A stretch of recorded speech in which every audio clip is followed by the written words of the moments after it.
All right, Gary, certainly will rain on Saturday, and while your yard may need it, local farmers say they don't. John Batten heads to the fields to see how this year's crops are shaping up.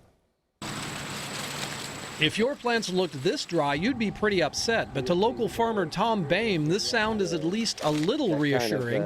This is his corn crop, and he needs it dry to harvest. It's not going to be any bin busters, but it's going to be better than last year. Tom admits that's not saying much. Even doubling last year's yields will give him a pretty average harvest. The last 3 years have just been really strange. I mean, we've had 2 years of drought, and then we'd have some time where we'd get a lot of rain.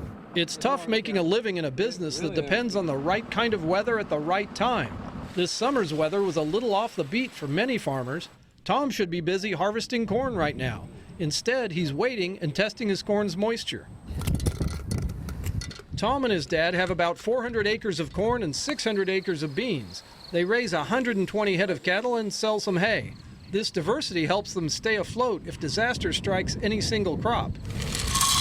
This warm and windy weather is ideal. Even with a day of rain in the forecast, Tom's optimistic.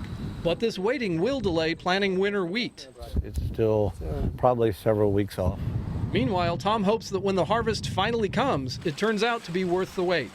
John Batten, 41 Action News.